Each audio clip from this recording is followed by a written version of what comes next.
Well, Gujarat elections are around the corner, and of course, the community who gets the most impacted during any government's change or any of the policy decision making is, of course, the business community, the traders. And I am right now in Chauta Bazaar, which is nearly a 200-year-old market. The city really started at this point of time in Surat.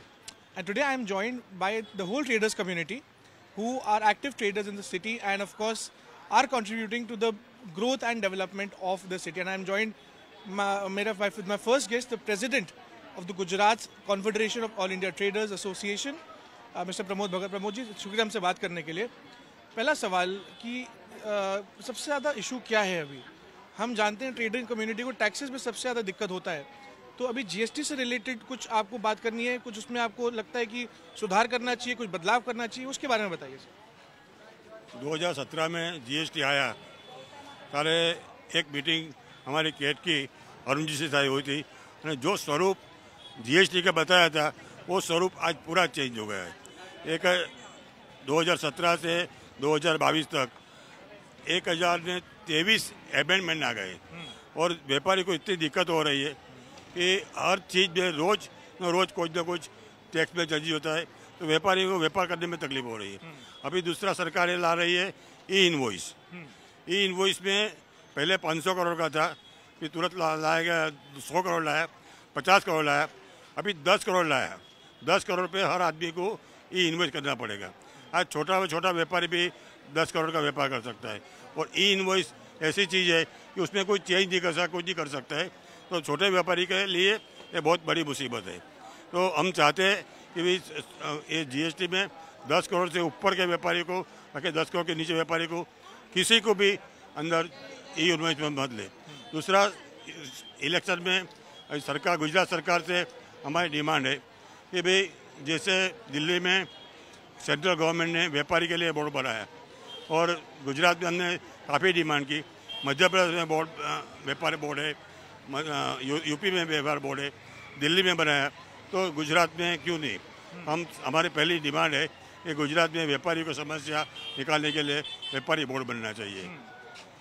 दूसरी चीज़ है कि food and standard safety act, आज आप देख रहे हो कि ये सब फ्रूट की सब्जी की मार्केट है, मसाला की मार्केट है, तो आज एक 100 ग्राम का मसाला का पैकेट होगा तो उसके वैल्यू तो लिखनी पड़ेगी, उसको 1 ग्राम भी लिखनी पड़ेगी, उसका कोई वजह है वो पता नहीं।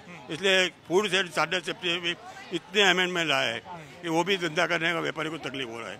जीएसटी में जो रिटर्न की प्रॉब्लम है वो भी आज तक सोल्व नहीं हो रही, तो हमारी सरकार से निवेदन है कि सीबीएसई के चेयरमैन के अंडर में व्यापारी के और सरकारी अधिकारी के साथ में एक बोर्ड बना दे, मीटिंग कर ले और जीएसटी में जो सुधार करना है वो कर ले।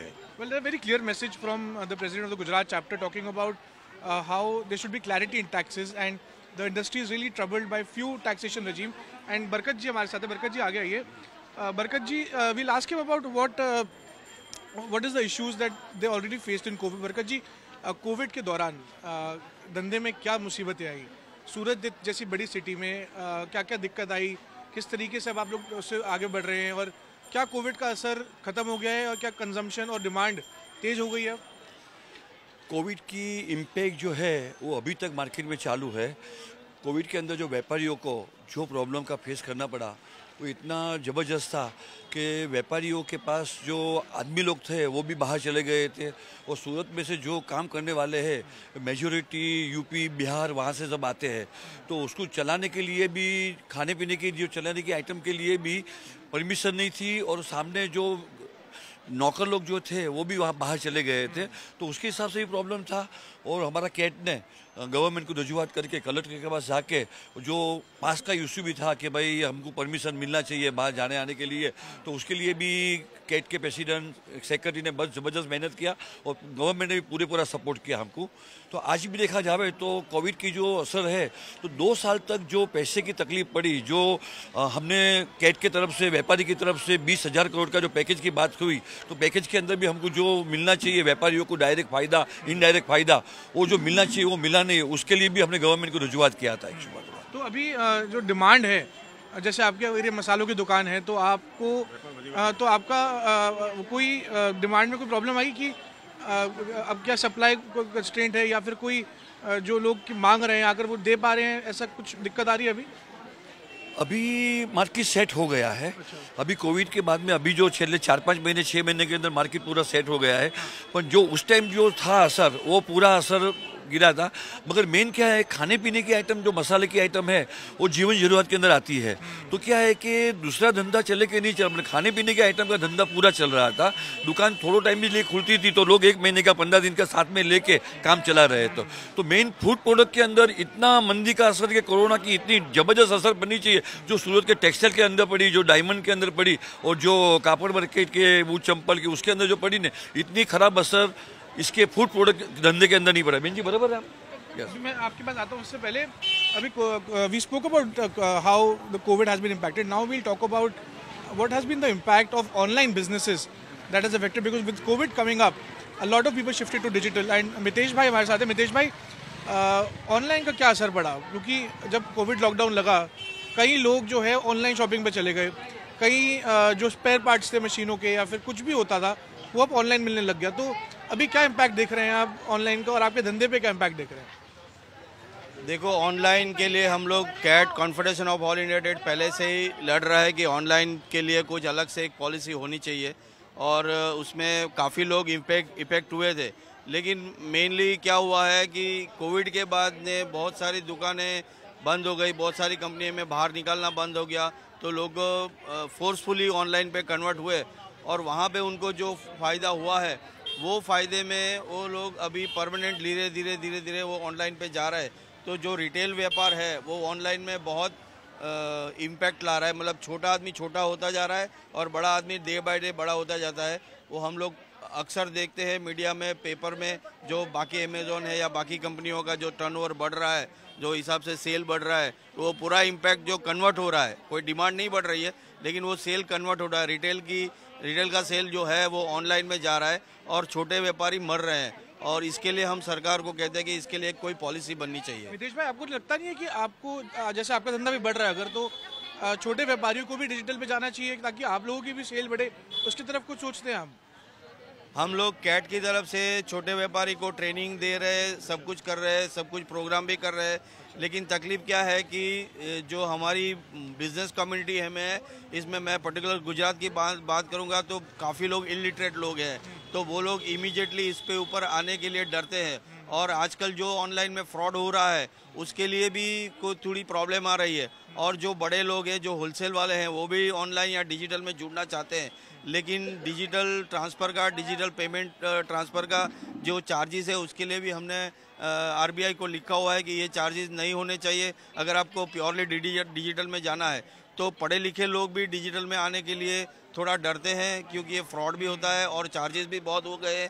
तो हम लोग सरकार से यही चाहते हैं कि चार्जेस पे भी ध्यान दिया जाए और जो फ्रॉड है उसके लिए एक अलग से सेल बनाया जाए ताकि व्यापारी का जो कमाया हुआ पैसा है वो बच जाए. बिल्कुल. See, he's absolutely making a point that illiteracy is a problem in Gujarat and people are shying away from moving to digital. And I have a lady trader with me who has a spice business. Ma'am, what's your name? Bhavini. Bhavini जी हमारे साथ है. भाविनी जी, ये बताइए कि lockdown के time पे आपका business भी इम्पैक्ट हुआ होगा, आई एम श्योर. अभी गुजरात में चुनाव हैं, इलेक्शंस आ रहे हैं, तो आपको क्या एक्सपेक्टेशन है नई सरकार से? आपको क्या लगता है कि कुछ ऐसा करना चाहिए कि जिससे पूरी कम्युनिटी, पूरे ट्रेडर्स आपके धंधे को अफेक्ट करे, कुछ अच्छा किया जाए? कुछ आपका उस पर सुझाव है सर? मैम, वही है कि बस प्राइस का मेंटेन हो, क्योंकि जो लोअर क्लास और मिडिल क्लास है उनको बहुत दिक्कत है. जैसे रेट्स बढ़ है, रॉ मटेरियल बहुत एक्सपेंसिव हो रहा है, ड्राई फ्रूट्स और सब बहुत एक्सपेंसिव हो रहा है. तो इस हिसाब से हमारा जो प्रोसेस होता है उसको फिर मार्केट में लाना है, बेचना है, तो काफ़ी एक्सपेंसिव हो रहा है. तो उस पर कुछ आए, हाँ, तो फिर राहत मिले तो फिर जो लोअर क्लास है, मिडिल क्लास है, अच्छा रहे. अपर क्लास को तो कोई प्रॉब्लम नहीं है अगर भाव बढ़ता है, नहीं बढ़ता है. तो अभी जो भी प्रॉब्लम है सो लोअर क्लास और मिडिल क्लास को प्रॉब्लम. स्पेशली जो भी गृहिणियां घर चलाती हैं अपने, एंड उनको डेली अपना घर चलाने के लिए रिसोर्सेज चाहिए होते, तो आपको लगता है कि ऐसे प्राइसेस भी थोड़े कम होने चाहिए चीज़ों के, बेसिक वेजिटेबल्स, दाल चावल सबके? तो उस पर भी आपको लगता है कि सरकार को कुछ करना चाहिए, बेसिक प्राइसेस, जिससे घर चले प्रॉपर्ली? हाँ, पहले क्या था कि स्पेशली हमारी बात करें जो मसाले की है, तो जैसे सब पूरे साल में किलो लेते हैं या 2 किलो लेते हैं, अब ऐसा है कि वो उन्होंने कम कर दिया है, 250 लेते हैं, 500 लेते हैं, वो रेशियो आ गया है। सोचते हैं कि थोड़ा थोड़ा लेके थोड़ा थोड़ा खाएंगे। Well, absolutely. You know, before I head back to Mr. Bhagat, very interesting point. Bhagat जी, अभी मैडम ने बोला कि प्राइस के राइस भी एक इशू है। तो प्राइस राइज में अभी हम देख रहे हैं वो रुपी डॉलर भी बड़ा अप्रिशिएट हो रहा है। तो क्या अभी ऐसा कुछ होना चाहिए कि रुपी को स्टेबलाइज किया जाए? क्योंकि ट्रेडर्स को, अगर ट्रेडर्स एक्सपोर्ट करते हैं तो वो जीत जाते हैं, अगर इंपोर्ट करते हैं तो उनको महंगा माल लाना पड़ता है देश में। तो उसमें कुछ इम्पैक्ट दिख रहा है आपको अभी? काफ़ी इम्पेक्ट हो रहा है। जो डॉलर बढ़ गया तो एक्सपोर्ट वाले का काम बहुत कम हो गया है, क्योंकि जो एक्सपोर्ट के जो पैसा आना चाहिए वो पूरा आता नहीं है। और वहाँ डॉलर में इतना कन्वर्जन में फ्लक्चुएशन होता है ना, उनको बिजनेस में काफ़ी तकलीफ हो रही है। तो सरकार को कोई ना कोई स्टेप लेके उसको स्टेबल करना चाहिए। स्टेबल करना चाहिए, बिल्कुल। और मेरा आखिरी सवाल अगर मैं आऊँ तो एक बात ये पूछना चाहता हूँ कि ओवरऑल मूड क्या है चुनाव का? अभी बजट भी आ रहा है फरवरी 2023 में, और चुनाव भी आ रहे हैं। दो बड़ी इंपॉर्टेंट चीज़ें गुजरात के लिए आ रही है। तो आपको क्या लगता है कि गुजरात में चुनाव के टाइम पर नई सरकार को क्या करना चाहिए? जैसे भाविनी जी ने बताया कि प्राइस राइज को कंट्रोल करना चाहिए, तो आपके दिमाग में कुछ हो जिससे नई सरकार कर सके? कौन बोलेगा? आप बोलोगे? ऐसा है कि सर जीडीपी में 49% का शेयर है रिटेल बिजनेस का, और आज की डेट में रिटेल बिजनेस के लिए ना तो कोई सुनवाई है, ना तो कोई फ्लेक्सिबिलिटी है। और आज डे बाय डे रिटेल का छोटा व्यापारी वो छोटा होता जा रहा है और बड़ा व्यापारी बड़ा हो जाता है। आने वाले टाइम में अगर यही सीनियरो रहा तो बहुत सारी दुकानें जो आप चौटा पुल अभी देख रहे हैं, वो चौटा पुल में बहुत सारी दुकानें बंद भी हो सकती है। ये पुरानी दुकानें हैं जिसको अपनी खुद की दुकान है, इसलिए आज वो चल रही है, लेकिन कल को इनको जब भाड़ा देना पड़ेगा या तो ये नहीं सर्वाइव कर पाएंगे। तो सरकार को व्यापारियों के लिए और छोटे रिटेलर के लिए कुछ ना कुछ पॉलिसी बनानी चाहिए। इसका एक बोर्ड बनाना चाहिए। बोर्ड सारे कई सारे स्टेट में बने हुए हैं, जैसे यूपी में बना है, दिल्ली में बना है, तो एमपी में बना है। तो इसी तरह व्यापारी की बातें सुनने के लिए एक सरकार को, गुजरात सरकार को आपके माध्यम से मैं कहना चाहता हूं कि एक बोर्ड बनाना चाहिए जिसमें व्यापारी की जो तकलीफें हैं वो सुने और उसके ऊपर कार्यवाही करके अपने रिटेल व्यापार को बढ़ा सके। Well, as you heard it, one second. One more person wants to talk. बताइए sir. Sir, food and safety के अंदर भी क्या होता है मालूम है?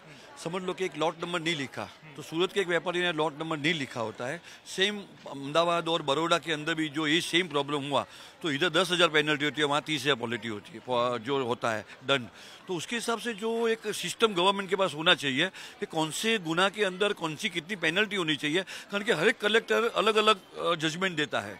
तो एक यूनिफॉर्मिटी होनी चाहिए कि जो इम्पोर्टेंट है।